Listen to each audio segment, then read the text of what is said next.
handbag. That's right. Ancient Sumerians were more than familiar with handbags, or perhaps objects that modern people perceive as such. From the ancient temples of Mesopotamia to the sacred lands of the Incas, handbags have been found in some of the most surprising places. But these aren't your typical luxury handbags. Imagine discovering that a simple-looking handbag, these things that people call handbags, but in reality, they're not handbags, carved delicately on a wall, could unlock secrets beyond our imagination, connecting us to realms we've only dreamed of. What is the story behind these mysterious handbags? Join us as we explore the shocking secrets of the handbags of the gods. Mysteries of Mesopotamian art. The handbag and cone are two mysterious objects often seen in the hands of winged genies in ancient Mesopotamian art. Mesopotamian art, featuring these intriguing handbags and cones, stretches back to early hunter-gatherer societies of the 8th millennium BC and continues through the Bronze Age with the Sumerian, Akkadian, Babylonian, and Assyrian empires. These early empires were eventually succeeded by the Neo-Assyrian and Neo-Babylonian empires in the Iron Age. Mesopotamia, widely regarded as the cradle of civilization, was a hotbed of cultural innovation, including the development of the earliest known writing and artwork. The Mesopotamian art primarily focused on durable forms of sculpture made from stone and clay.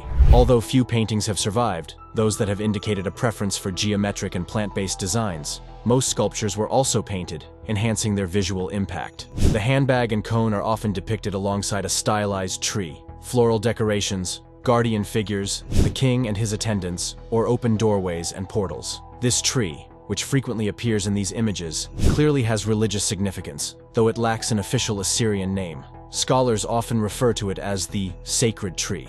The overall shape of the tree, its pelmet top, and the surrounding arch of palmettes suggest it is most likely a date palm. The network of wavy lines extending from the tree to other palmettes indicates irrigation canals, suggesting the scene might represent a date palm orchard. Without clear references to this tree in Assyrian documents, many theories have emerged about its symbolism. One idea is that it symbolizes the fertility of Assyrian land. Another theory, proposed by Indologist Parpola, suggests that the tree represents the king of Assyria. Parpola draws this idea from medieval Jewish mystical texts of the Kabbalah, written centuries later, which describe a tree emblem known as the Tree of Life, or Sephirotic tree. This tree in Kabbalah represents three concepts: the nature of the cosmos, the nature of God, and the nature of the ideal man. Parpola argues that the Jewish Sephirotic tree was based on the Assyrian sacred tree, implying that the Assyrian tree might represent similar concepts, with the ideal man being the Assyrian king. However, Parpola's interpretation is not universally accepted. For instance, there are instances in Assyrian reliefs where both the tree and the king are depicted together, indicating they are separate entities. The genies, semi-divine figures often shown facing the palace entryway, were there to protect not just the king, but all courtiers and visitors. Thus, it seems more likely that their gestures towards the tree and the king symbolize protection from evil. A global puzzle. When delving into the mystery of the ancient handbag carvings, it's crucial to grasp their global prevalence. These intriguing symbols aren't confined to a few regions. They're found scattered across diverse civilizations worldwide. Let's take a journey through history, starting in Mesopotamia, where the handbags grace the artworks of the Sumerians, Assyrians, Babylonians, Mitanni, Phoenicians, and ancient Armenians. Crossing vast oceans, we encounter them in Mesoamerican cultures predating the Aztecs, Mayans, and Incas, including the Olmec, Toltec, and tribes of Veracruz. Venturing further, we discover them in the realms of Asia, depicted by Indian Hindus and ancient tribes of Indonesia. Closer to home, the Etruscans in Italy, the Hittite Empire in Turkey, and the ancient Bosnians also left their mark with these symbols. Even in the petroglyphs of indigenous North Americans and the ancient site of Göbekli Tepe, dating back 12,000 years, these handbags persist. The evidence is overwhelming. The handbags are everywhere. But why? Why do diverse ancient cultures depict the same object? The most straightforward explanation, favored by some mainstream scientists, suggests that these carvings represent ordinary handbags, mundane artifacts of daily life. At first glance, this seems reasonable. After all, bags are universal tools used by every culture, much like bowls, shovels, or chairs. Yet, upon closer inspection, these handbags defy simplicity. They frequently appear in the hands of deities or within mythical scenes, raising questions about their significance. Furthermore, it's not merely the presence of handbags that intrigues, but their striking uniformity across cultures. If the handbags were purely utilitarian, we would expect a variety of shapes, sizes, and designs. Yet, remarkably, these carvings depict nearly identical handbags, often held in the same manner. This consistency contrasts sharply with the diverse forms of other cultural creations, from weapons to pottery to music. So, why do these seemingly ordinary objects hold such significance in the mythologies of ancient civilizations? Some believe the handbag carvings hold a deeper significance, portraying an ancient representation of the cosmos. According to this theory, the bag's handle symbolizes the sky's hemisphere, while the solid square base represents the Earth. There's a spiritual aspect too, suggesting a connection between the material and non-material aspects of existence, bridging the divine and earthly realms. However, it's puzzling that cultures with sophisticated cosmological understanding and rich religious traditions would depict such complex concepts with simple shapes. Moreover, the repeated appearance of similar handbags across cultures challenges the idea of a universal cosmic symbol. Some take a leap further, suggesting these handbags resemble modern designer bags, hinting at time travelers mingling with ancient civilizations. While this theory may seem far-fetched, given the peculiarities found in ancient depictions, it's not entirely illogical. Repeatedly, ancient carvings unearthed at archaeological sites seem to portray objects or technologies that the ancient civilizations supposedly hadn't invented yet. For instance, there's a carving from ancient Greece that looks like a woman using a laptop, complete with cable ports. Another carving from an ancient Hindu temple depicts women using what looks like a cell phone and a tablet with a touchscreen stylus pen. Then, there's the peculiar carving from the Cathedral of Salamanca, built centuries ago, showing what appears to be an astronaut. Some speculate that the perplexing depictions found in ancient carvings, seemingly portraying futuristic technologies, could imply the existence of time travel. This provocative idea prompts a logical connection to the handbag carvings. If ancient civilizations somehow had glimpses or knowledge of advanced concepts beyond their time, then perhaps the strange handbag symbols hold a deeper significance intertwined with the mysteries of time and space. Interestingly, in an Assyrian relief, the figures holding handbags are positioned around a tree. Some theories suggest that this tree resembles an operational Tesla coil, a device invented by Nikola Tesla in the late 1800s to wirelessly transmit electricity. Strangely enough, ancient Egyptian depictions of Tesla coils can also be found, often at important temples. Some even believe that the Ankh symbol, a well-known symbol in ancient Egypt, might actually represent Tesla coil technology. Is it conceivable that the handbags held by these ancient figures served as a means to harness energy, similar to a rechargeable battery drawing power from Tesla coils to fuel an advanced civilization? Delving deeper into this notion, consider the Olmec depiction of Quetzalcoatl, the feathered serpent god, cradling a man with a mysterious handbag. The man seems seated within a contraption, possibly piloting a flying apparatus. Given the handbag's prominence, could it have been the energy supply for this machine? Further intrigue arises when we inspect a Veracruz carving, contemporaneous with the Olmec, bearing a striking resemblance to a modern astronaut equipped with personal life support. Handbags across cultures. As we ponder the mysteries of the handbag, we embark on a journey deeper into the unknown. Certainly, while the previous theories about the handbag remain speculative, there's another perspective rooted firmly in ancient texts. This viewpoint weaves together various elements, offering a fresh interpretation of humanity's history. To fully understand this theory, we need to examine individual handbag carvings from different cultures worldwide, focusing not just on the bags themselves, but also on the figures holding them. Let's explore some of such depictions. First, consider Quetzalcoatl, the revered Olmec deity adopted by the Mayans, Aztecs, Incas, and other Central and South American cultures. According to Mesoamerican legend, Quetzalcoatl emerged in antiquity, imparting advanced knowledge and skills like agriculture, engineering, laws, and religion to the region's early peoples. Essentially, he became the progenitor of all ancient Central and South American civilizations. Now, let's turn our attention to an Assyrian relief, featuring figures surrounding a tree, each clutching a handbag. This tree, often referred to as Tree of Life, holds significant symbolism not only in Assyrian art, but also in various global mythologies, religions, and philosophies, representing creation, the link between the divine and the mortal, and a repository of wisdom. However, there's more to these figures than meets the eye. They also hold pine cones. Across multiple cultures, the pine cone symbolizes human enlightenment, spiritual awareness, fertility, and eternal life. Interestingly, the pineal gland, often considered the biological third eye and the seat of the soul, derives its name from the pine cone. Together, these reliefs convey a narrative of enlightenment, creation, and a spiritual connection to the divine. But let's delve deeper into these intriguing depictions. In Indonesia, particularly on the island of Sumba, we find another handbag depiction featuring Panji.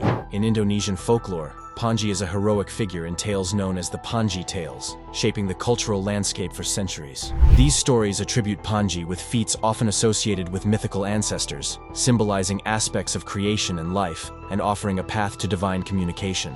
In India, you'll find a handbag carving at the Hindu Brihadiswarar temple. Who sits in front of it? None other than Shiva, the supreme deity in Hinduism. According to Hindu beliefs, Shiva is the primordial god who governs the creation, protection, and transformation of the universe, the ultimate creator. Even within Assyrian art, handbags are not limited to the figures surrounding a tree. They're also held by the fish god Oannes, a significant figure in Mesopotamian lore known by various names. Legend has it that Oannes emerged in ancient times to impart advanced knowledge to early Mesopotamians, laying the groundwork for civilization. The recurring theme is striking. Handbags aren't just symbols found across diverse cultures. They consistently accompany figures associated with wisdom, enlightenment, and the genesis of civilization. This pattern hints at a deeper connection beyond mere coincidence. Some speculate that this link holds profound significance, perhaps even beyond our current understanding. Symbols of shared civilization.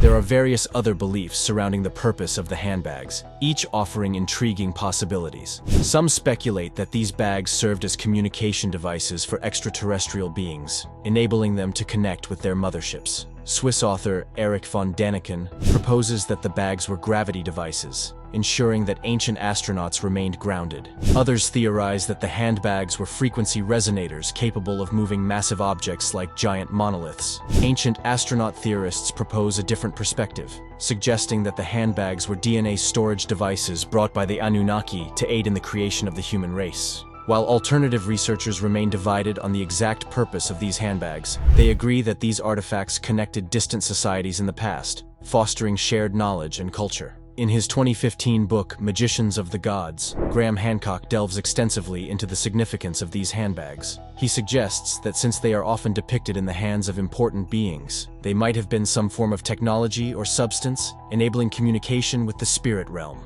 Hancock proposes that consuming this substance could lead to heightened consciousness, similar to food of the gods. Hancock suggests that these beings, whom he calls Gnostic missionaries, were simply teaching humanity about the benefits of civilization after a great cataclysm around 11,600 BC. They traveled all over the world for this purpose, spreading their knowledge. They are believed to be the reason why the symbol of the bag spread so widely. In today's world, trade, travel routes, and technological advancements like the internet keep us connected globally. However, if our civilizations were to vanish suddenly, so would all traces of our interconnectedness. Could something similar have happened in the past, perhaps due to a cataclysm that wiped out evidence of how ancient civilizations were connected?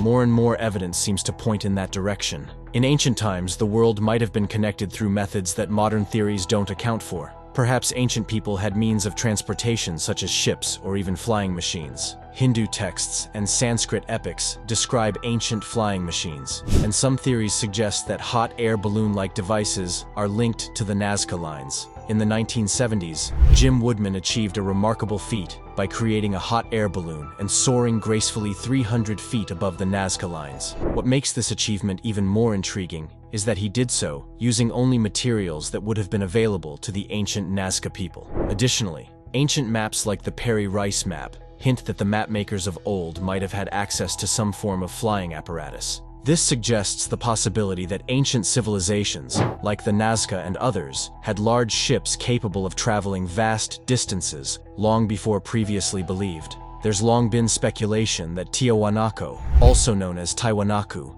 in Bolivia, could have been an ancient shipping dock created over 15,000 years ago. However, until concrete evidence of these transportation methods is found, they remain speculative rather than confirmed facts. There are alternative theories about how ancient civilizations might have been connected, some of which involve the power of the mind. Adolphus Peter Elkin, a former professor of anthropology at Sydney University, proposed that Australian Aborigines could communicate with each other over vast distances using mental abilities. He suggests that an uncluttered mind holds the key to long-distance mental communication. This theory is intriguing because it would leave no physical traces behind. While these ideas may seem far-fetched at first glance, it's worth remembering that even widely accepted historical facts, like the construction of the pyramids, were once considered implausible. Hence, it's likely that the handbags appear across various cultures, because ancient civilizations journeyed far and wide, using methods of travel we may not fully understand. This idea suggests a fascinating narrative of ancient exploration and cultural exchange,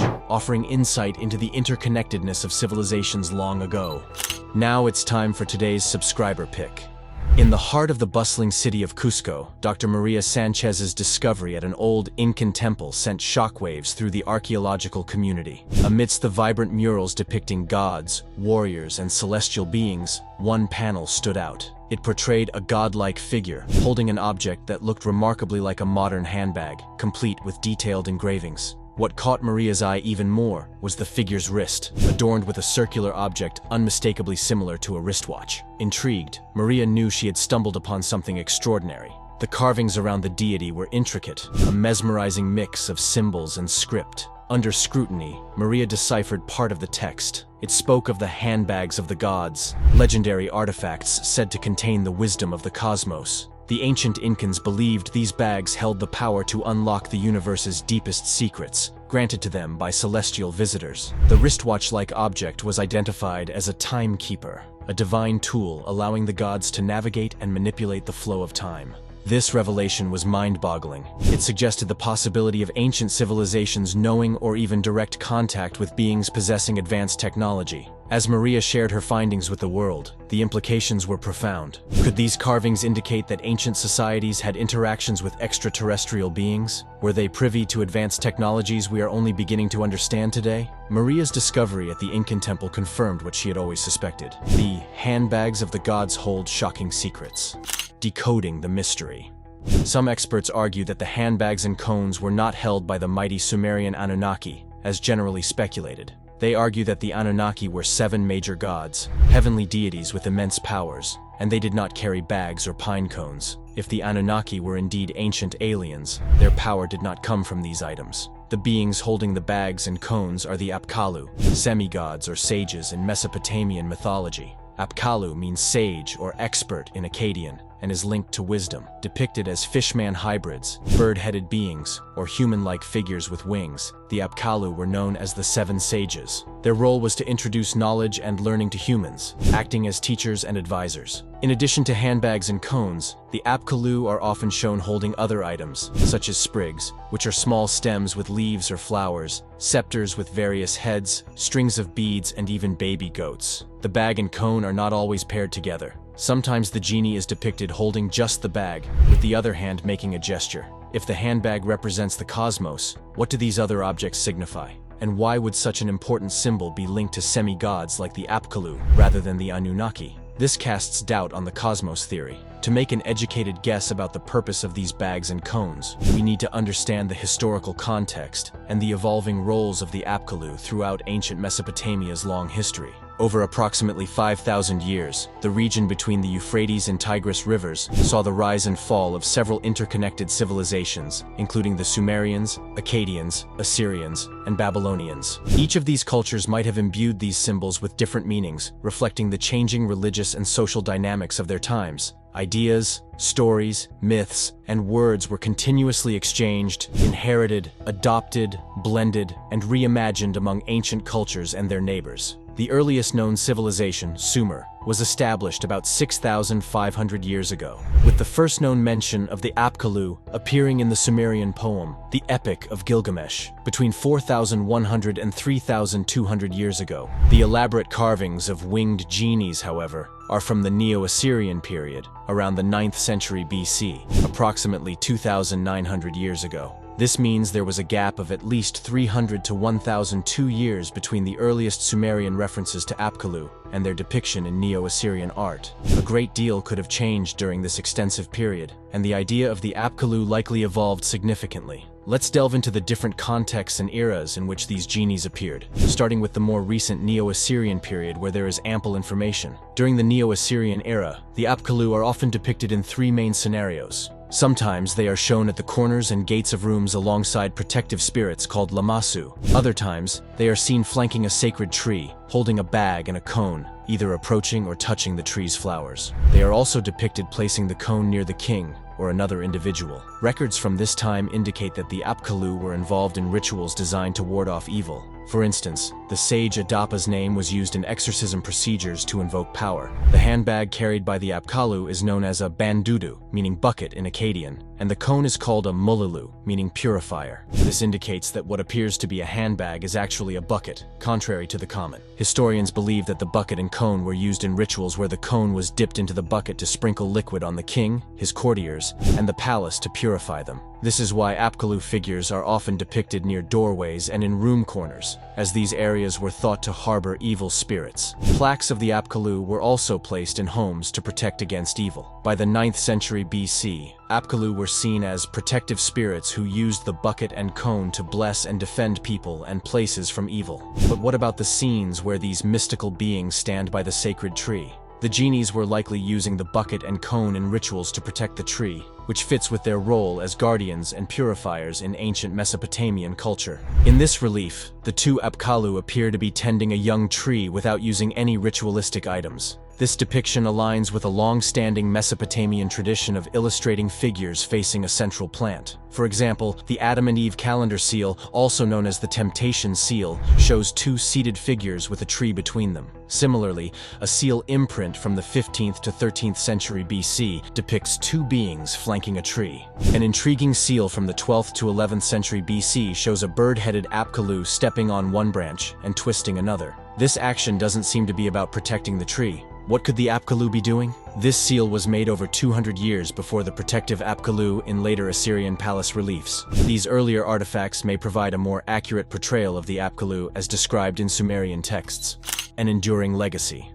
In the Epic of Gilgamesh, the Apkallu, or Seven Sages, are credited with building the walls of Uruk, surveying the foundations, and inspecting the brickwork. Their wisdom was practical and down-to-earth, fitting the original concept of the Apkallu as the teachers of humankind. The images of Apkallu tending trees or interacting with branches might reflect utilitarian purposes connected to the type of tree shown. The sacred tree's symbol changed over time in Mesopotamian art, but evidence points to a consistent species, the date palm. Neo-Assyrian sacred trees often feature stylized elements like flowering nodes or crisscrossing vines, but the central image remains the same. The unbranched trunk and dramatic fan-shaped fronds are characteristic of date palms. Date palms are depicted throughout Assyrian art, recognizable by their hanging fruits. In the king's garden, date palms are prominent, surrounded by servants, soldiers, and horses. Offerings are often shown in date palm groves. The tree in the Temptation seal is a date palm, with its fruits clearly visible.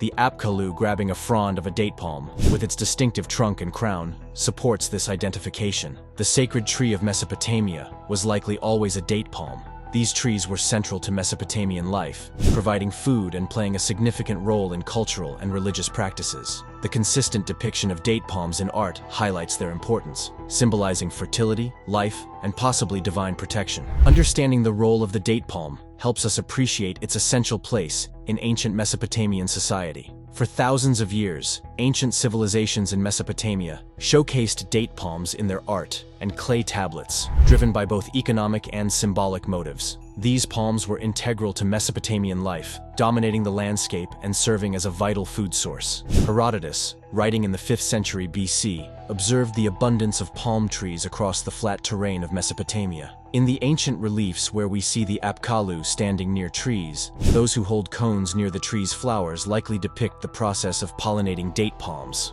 Interestingly, these cones closely resemble the male flowers of date palms, which are cone-shaped. Even today, many date palm farms use manual pollination methods. Workers collect pollen and apply it to female flowers using cotton or other tools. The buckets carried by the Apkallu near the trees likely contained pollen, indicating that they were demonstrating artificial pollination techniques. The elaborate designs on the trees in the reliefs may represent protective covers used to shield young date palm shoots from harsh weather conditions and animals. Additionally, The seal of the Apkallu twisting palm leaves may depict the trimming of palm trees, a common practice to promote growth. The Apkallu, depicted as wise teachers in ancient Sumerian times, were responsible for passing knowledge to humans. They were involved in city wall construction and likely played a role in artificial pollination. Over time, their role evolved to include more ritualistic duties during the Neo-Assyrian period, but the connection between the sages and date palm farming remained evident in these reliefs. During the Neo-Assyrian era, the role of the winged genies, or Apkallu, expanded to include serving as protective spirits. They were often placed near doorways, room corners, or close to individuals to perform apotropaic rites. These rituals involve sprinkling holy water or other purifying liquids from the buckets to cleanse places and people. The buckets they carried likely contained water or specific liquids for this purpose. The versatility of these bags or buckets allowed them to carry various substances, such as pollen for pollination or water for purification, depending on the sage's tasks. It's fascinating to see how historical elements evolve and what traditions endure. While we no longer create art to depict artificial pollination,